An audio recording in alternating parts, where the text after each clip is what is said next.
This is Edmund Gwenn with a welcome to Stars Over Hollywood, presented by Carnation Evaporated Milk.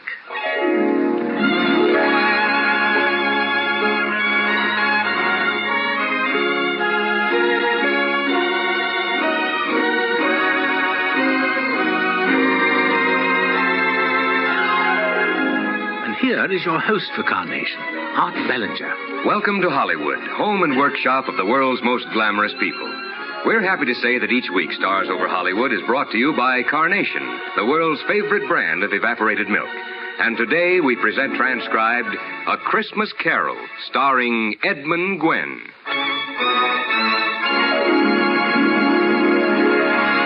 Ladies, when you buy milk, remember that no other kind of milk has as many uses as Carnation. Carnation for cooking.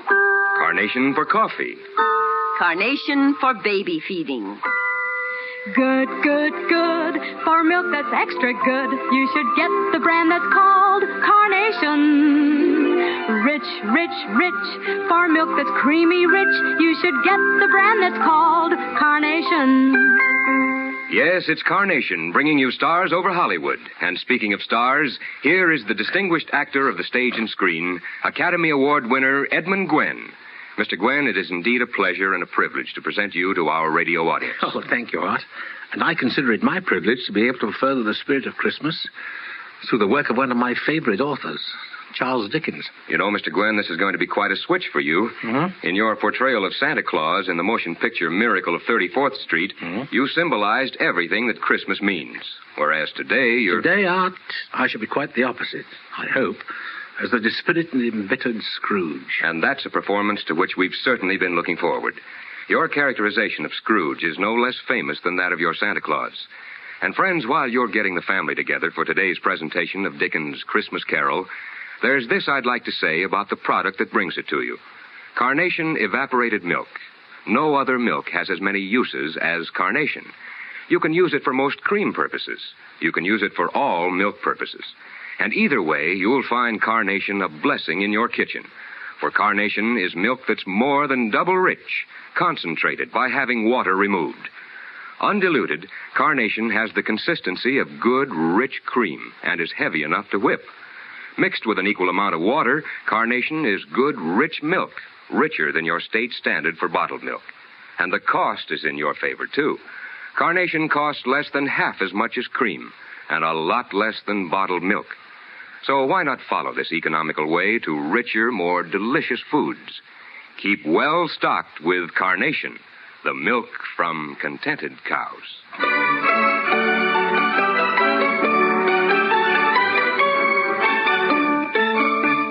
And now, Act One of A Christmas Carol, starring Edmund Gwenn in the dual role of Charles Dickens and Ebenezer Scrooge.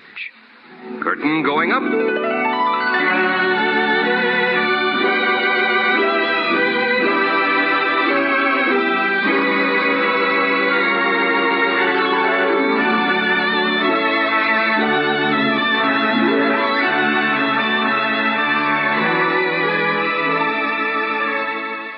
The scene is old London town on a bleak, cold December evening in the year 1843. Seated behind a table in a drab, cheerless, unheated room is a worried-looking man. He frowns as he scribbles laboriously with a scratchy pen, carefully putting words down on the paper spread before him. A Christmas Carol, in prose, being a ghost story of Christmas. Mr. Dickens? Mr. Dickens! The thing to do is simply not answer it. Perhaps it'll go away. It's no good pretending you're not there. I saw you come in. Oh, dear. I suppose I may as well face it. Mr. Dickens. So you finally decided to answer me. Good evening, Mrs. Bumbletwist. Won't you come in? It's no good turning your charm with words on me, Mr. Dickens. I've come for me rent, and I means to have me rent, and I'm not leaving this room till I has. I intends to get terribly sorry, Mrs. Bumbletwist, but I promise you'll have your rent first thing tomorrow. You've said that before. This time, there's no doubt of it. You see, tonight, I'm going to write a story that I hope will turn out to be, my very best story. It seems to me that it ought to begin, let's see. Yeah. Marley was dead. There was no doubt ever about that. Old Marley was dead as a doornail, and Scrooge knew it. How could it be otherwise? Marley and Scrooge had been partners for, I don't know how many years. Scrooge, a squeezing, wrenching, grasping, scraping, clutching, covetous old sinner. And once upon a time, of all the good days in the year, old Scrooge sat busy in his counting house. He was counting his money and keeping one eye on his clerk, Bob Cratchit, when the door opened and Scrooge's nephew, Fred, came in. Merry Christmas, Uncle. God save you. Oh, humbug. Uncle. Nephew. Oh, you keep Christmas in your own way and let me keep it in mine. But you don't keep it. Let me leave it alone, then. Much good it has ever done you. Well, there are many things, Uncle, from which I might have derived good, by which I haven't profited, I dare say, and Christmas is one of them. And therefore, Uncle, though it has never put a scrap of gold or silver in my pocket, I believe that it has done me good and will do me good, and I say, God bless it. Who's that? That you, Cratchit? Yes, sir. Excuse me, sir. Another sound from you, and you'll keep Christmas by losing your situation. Oh, now, don't be angry, Uncle. Join us for dinner tomorrow. Why? Because it's Christmas, and we'd like you to spend it with us. Christmas. Humbug.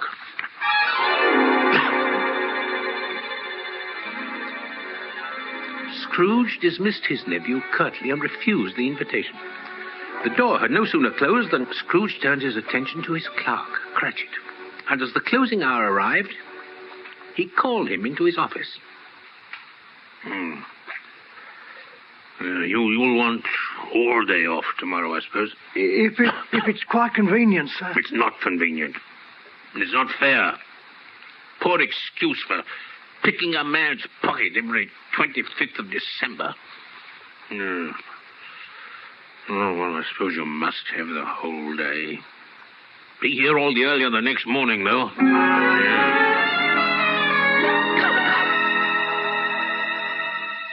Scrooge closed the office and walked to his chambers. Went in. Then he lit a candle and looked everywhere. Sitting room, bedroom, under the table, the sofa, and the closet. Yeah, quite satisfied, he closed his door, locked himself in, put on his dressing gown and slippers, and sat down before the fire. Suddenly he heard a clanking noise, deep down below, as if some person were dragging a heavy chain behind him. But the chains came closer, and squinting into the dimly lit shadows, Scrooge beheld an apparition he immediately recognized. Ebenezer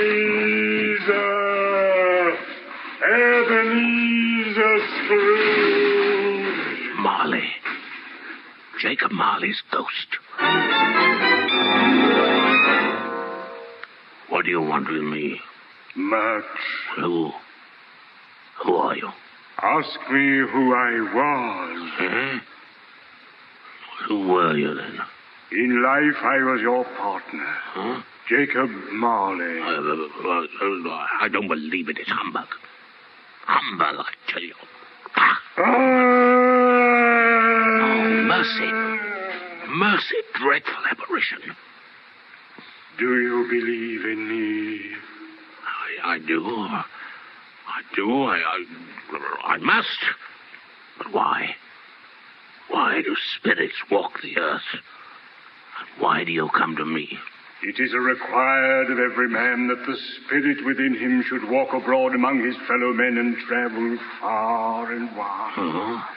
And if that spirit goes not forth in life, it is condemned to do so after death.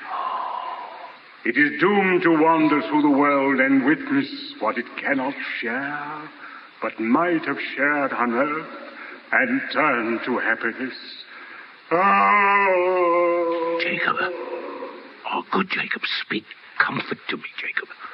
I am here tonight to warn you that you have yet a chance and hope of escaping my fate. Ah, you were always a good friend to me. Thank you, Jacob, thank you. You will be haunted by 3 spirits.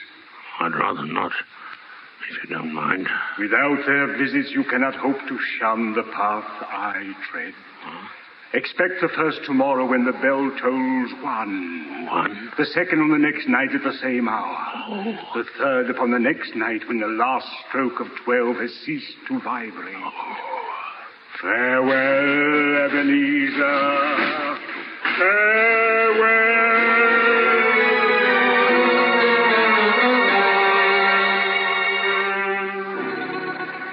With these words, the apparitions walked backward and faded through the door.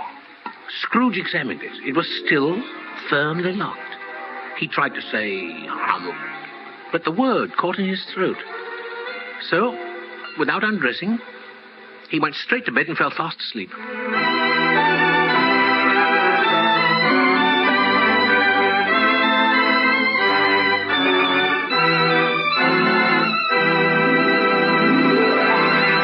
And so the curtain falls on the first act of today's radio presentation of Dickens' Christmas Carol, starring Academy Award winner Edmund Gwenn. Before we return to the second act, here is Carnation's Home Service Director, Mary Blake, with a wonderful suggestion for making the most of leftover turkey. Yes, Art, I have an excellent recipe here for turkey hash and cream that I want to pass on to the ladies. I'd like to suggest that everyone interested get a pencil and paper now because I just have time to give the recipe once. Turkey hash and cream, you say. Sounds mighty tasty. Yes, and it's very easy to make, Art. It can be prepared just before serving or browned ahead of time and placed in the oven. Well, I think everyone's ready with pencil and paper now, Mary, so let's have this wonderful recipe for turkey hash and cream. All right, here we go. Melt 1/3 cup of butter in a skillet. Add 2 cups diced boiled potatoes. Then 2 cups cooked diced turkey. Season to taste, and then add 1 cup undiluted Carnation evaporated milk. Cook until all ingredients are thoroughly warm. The potatoes and turkey will get crusty and brown. Stir occasionally, of course. Garnish with chopped parsley, and supper's ready. Well, now, that sounded simple enough and delicious, too. Did you get that, everybody? Turkey hash and cream for 4 people. And the wonderful part is that by using Carnation, you save the added cost of expensive cream. Carnation, you know, costs less than half as much as cream. And rich? Say, Carnation is more than double rich. It's the milk that whips.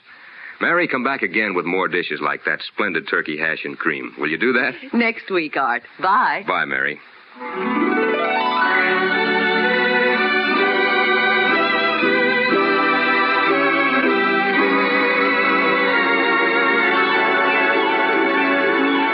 We return now to the second act of A Christmas Carol, starring Edmund Gwenn in the dual role of Charles Dickens and Ebenezer Scrooge.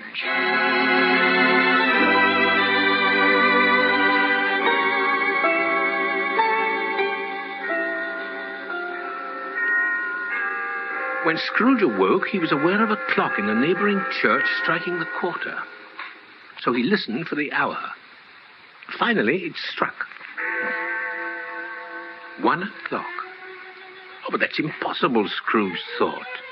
It had been after 2 when he went to bed. Could he have slept clear round the clock? Oh, well, as he was speculating on this turn of events, there was a sudden burst of light. The curtains of his bed were drawn aside, and there stood a strange figure like a child. Its hair was long and white with age, yet its skin hadn't a wrinkle in it. And somehow, Scrooge knew that this was the first of the spirits of whom Marley had spoken. Are you the spirit, sir, whose coming was foretold to me? I am. Well, who are you? I am the ghost of Christmas past. Your past. Oh. Rise and walk with me.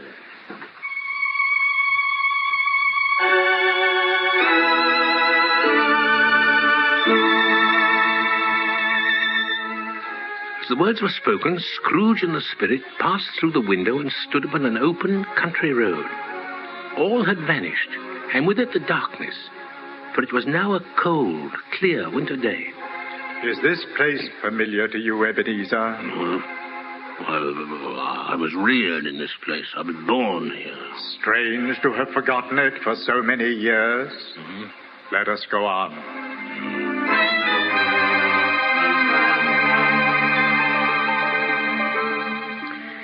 They walked along the road of Scrooge's childhood, recalling every gate and post, tree and incident. Tarry not here, Ebenezer. There is much to see, and the time grows short. Let us pay a visit now to old Fezziwig. Fezziwig? Well, I was apprenticed there. Oh, there, Ebenezer, dear boy. Now, Dick, no more work tonight. It's Christmas Eve. Now, clear away, me lads. There's a lot of room here. We're going to have a party for everyone.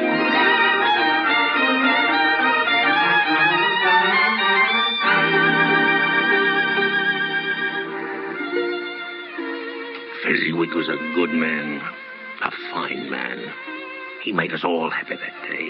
A small matter. How can you say that? He was a kind, wonderful employer. A generous What is it, Ebenezer? What's the matter? Nothing. I'd just like to be able to say a word or two to my clerk just now, that's all. That's enough, I think. Come, our time is up. Oh. I must conduct you home.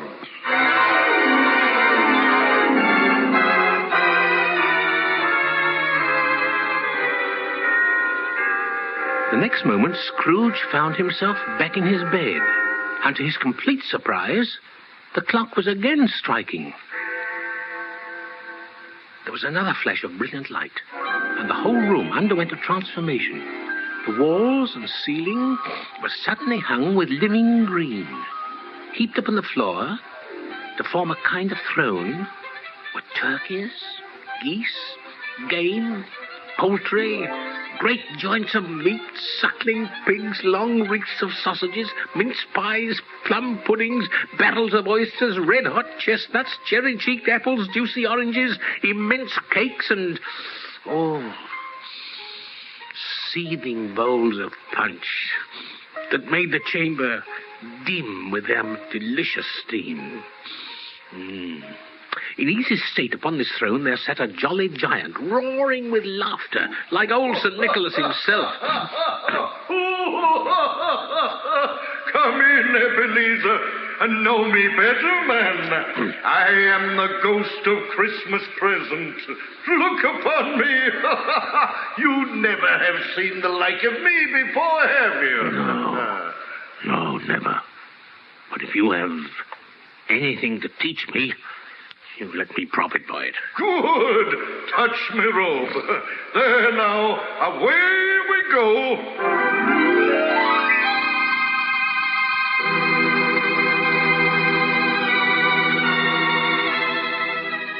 Scrooge did as he was told and held fast. Soon he and the second spirit stood outside the humble home of Scrooge's clerk, Bob Cratchit. The family was gathered round the table, and although there was very little to eat, everyone was smiling and laughing, and seemed to be having a wonderful time. There now. Is everyone here? Yes.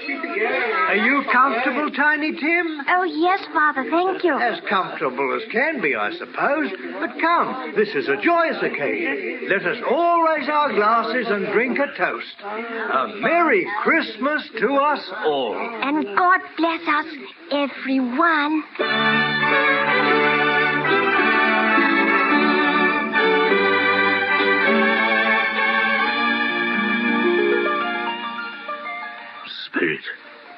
Spirit, tell me if the little crippled boy, Tiny Tim, will live.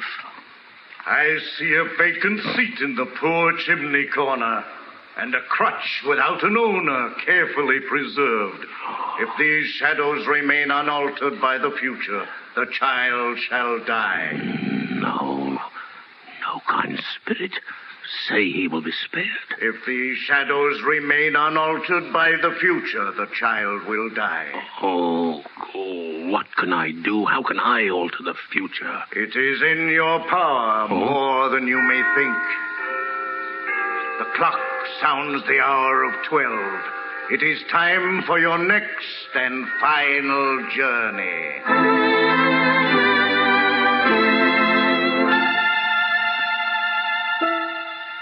The pleasant ghost of Christmas present vanished on a moonbeam, and in its place stood a horrible phantom, draped and hooded.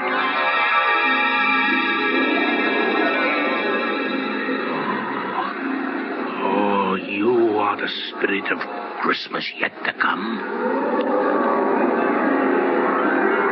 But although Scrooge spoke to the phantom, the spirit answered not. No.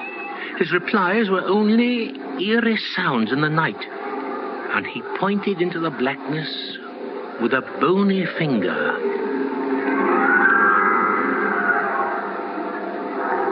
You are about to show me shadows of the things that have not happened, but will happen in the time before us. Oh, I fear you more than any spectre I have seen. The night is waning fast, and it is precious time to me, I know. Lead on.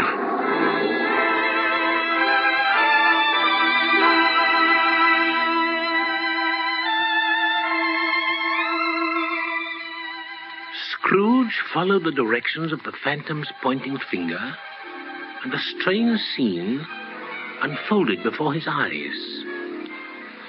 He found himself in a graveyard, walled in by houses, overrun by grass and weeds, the growth of vegetation's death, not life, choked up with too much burying. The spirit pointed to a stone and to the name etched upon it. And Scrooge walked forward and read the inscription. E-B-E-N... Eben... No, spirit. Hear me. I'm not the man I was.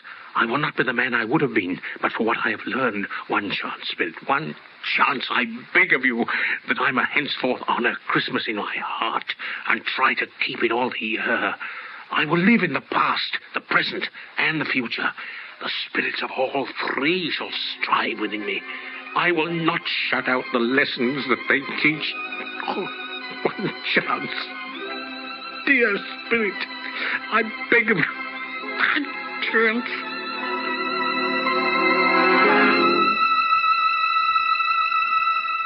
Scrooge put out his hand toward the draped and hooded figure and felt the bedpost in his room. He was in his bed. The sun was shining. It was morning. He dashed out of bed and ran to the window, throwing it open, and called to a boy in the street. Hi, you. You there? Me, sir? Yes, you. Hi, what day's today? Today, sir? Yeah. Why, it's Christmas Day, sir. Oh. Merry Christmas. Oh.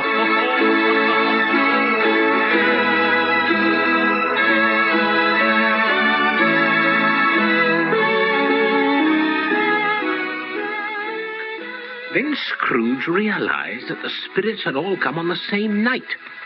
Perhaps he dreamed them. No, but he didn't care to take a chance, no. No, this was Christmas Day, and there was time to keep his promise.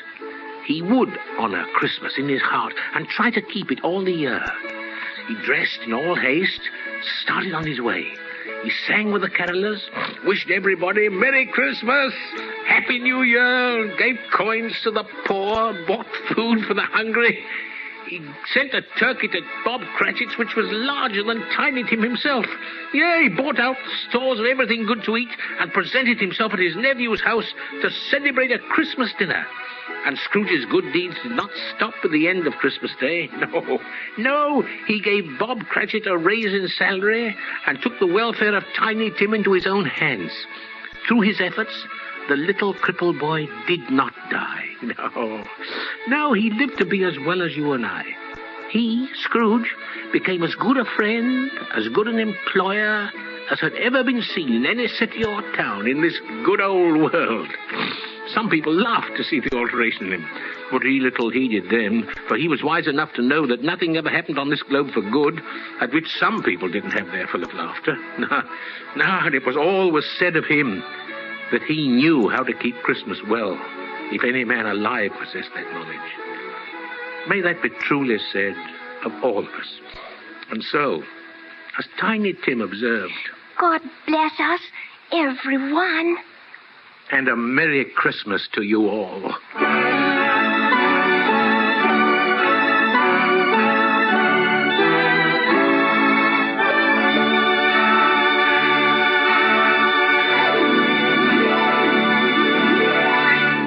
And so the curtain comes down on the final act of Dickens' A Christmas Carol. This week's Stars Over Hollywood show presented by Carnation Evaporated Milk and starring Edmund Gwenn. In just a moment, we'll have news about next week's show. Meantime, how about a curtain call, Mr. Gwenn? Oh, thank you, Art. You know, I've played the part of Scrooge many times, but never played in more pleasant Dickensian company than today's. Well, we're very happy to hear that, Mr. Gwenn, and for our part, let me say that you've added another triumphant performance to your already long list of successes. Oh. How many motion pictures have you appeared in, incidentally? Oh, about 50 in all, Art. Over 20 in Europe and about 30 in America. Not to mention the tremendous number of stage plays to your credit, too. Mr. Gwenn, I've no doubt the warming influence of Tiny Tim has taken all the chill out of Scrooge's nature.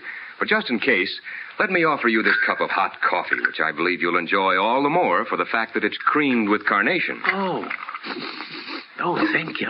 Thank you very much. I mention carnation, Mr. Gwenn, because it's such an important factor in making good coffee taste better than ever. Yes, and I might add that it's very good in tea. Right you are, Mr. Gwenn, right. And folks, it's all because carnation milk is more than double rich. It has the consistency of cream, and like cream, carnation is heavy enough to whip. Yet carnation costs less than half as much as cream. That's why millions of coffee lovers, yes, and tea lovers, actually like carnation better than cream. So why not take a tip? Cream your coffee with carnation, too. Yes. And now, Mr. Gwenn, to show our great appreciation for your excellent performance today, we have this beautiful bouquet for your home. Oh. Red and white carnations, just like those pictured on every can of Carnation Evaporated Milk. Oh, that's more than nice of you. Thank you so much. And may I ask what's in store for Stars Over Hollywood listeners next week?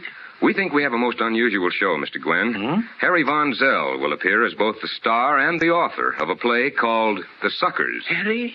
You mean he wrote the story in which he stars? That's right, Mr. Gwenn. Oh, I shall certainly want to hear next week's show. But now, goodbye, everyone. Goodbye, Edmund Gwenn, and Merry Christmas. Merry Christmas to you. Our broadcast of Charles Dickens' A Christmas Carol was adapted by Ralph Rose. Supporting Mr. Gwenn were Betty Harford, Ben Wright, Alec Harford, Eric Snowden, Jay Novello, Raymond Lawrence, Charlie Lung, Tudor Owen, and Diane Abbott. Special music was composed and conducted by Rex Corey. The program was transcribed and directed by Hans Conried.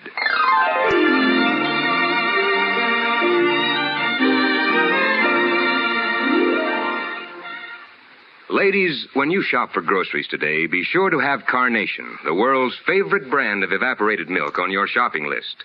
No other kind of milk has as many uses as Carnation. Carnation for cooking. Carnation for coffee. Carnation for baby feeding. Good, good, good. For milk that's extra good, you should get the brand that's called Carnation. Rich, rich, rich.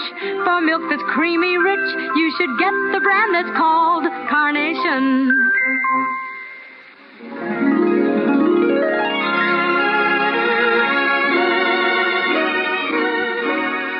And now for the Carnation Company and Stars Over Hollywood, this is Art Ballinger suggesting that you be sure to listen next Saturday for The Suckers, starring Harry Von Zell. Sunday evening, listen to the Carnation Contented Hour, starring Tony Martin with Joe Stafford over this same network. Stay tuned now for Grand Central Station, which follows immediately over most of these stations. Stars Over Hollywood comes to you from our Hollywood studios and is heard in Canada over the Dominion Network of the Canadian Broadcasting Corporation.